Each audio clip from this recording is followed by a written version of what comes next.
Tu veux faire grader tes cartes? Écoute ça d'abord.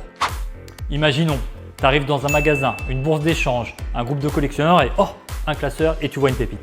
Dans un premier temps, tu vas prendre délicatement ta carte. Généralement, elle sera protégée par une pochette. Si ce n'est pas le cas, fais attention lorsque tu la tires.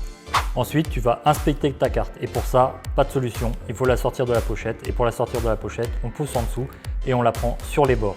Le but maintenant, ça va être d'examiner sa surface. Est-ce qu'elle a des défauts, des pocs, des accros? Est-ce qu'elle est abîmée? N'oublie pas de faire la même chose sur le dos de la carte et vérifie s'il n'y a pas de rayures. Et pour ça, il faut varier les lumières. C'est pour ça qu'il ne faut pas hésiter à se déplacer, notamment à la lumière du jour pour bien inspecter ta carte sous tous les angles.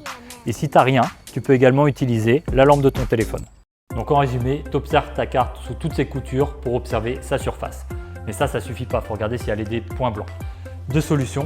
D'abord, tu peux utiliser ta main pour regarder si ta carte a des points blancs, mais généralement, c'est un petit peu léger. Donc tu vas avoir besoin d'une surface noire.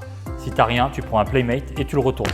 N'oublie pas de remettre une protection à ta carte pour la manipuler et ne pas la rayer. L'objectif du fond noir, c'est de mettre en évidence les points blancs sur les bords des cartes. Et là, quand tu regardes bien celle-là, on se rend compte qu'elle a un micro point blanc en haut à droite.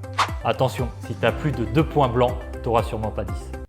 Et maintenant, l'étape la plus importante, le cadrage. Alors c'est quoi le cadrage ou le centrage d'une carte? C'est très simple. C'est la comparaison des dimensions de ses bords. Bord gauche, bord droit, bord haut, bord bas et la même chose derrière. D'abord, tu peux l'observer à l'œil nu. Et parfois, c'est très clair, les bords, ils n'ont pas du tout la même taille. Quand c'est à ce point-là, on parle même d'un miscut. Mais la plupart du temps, tu vas retrouver des cartes dont un bord est visiblement à l'œil nu largement plus gros que l'autre. Là, c'est le bord droit qui est plus large que le bord gauche et beaucoup trop.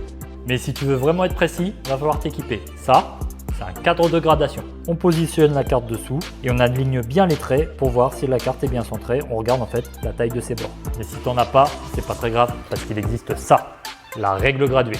Et là, il faut vraiment être très précis. Tu mesures tous les bords et tu regardes s'ils ont les mêmes dimensions. N'oublie pas de faire le dos.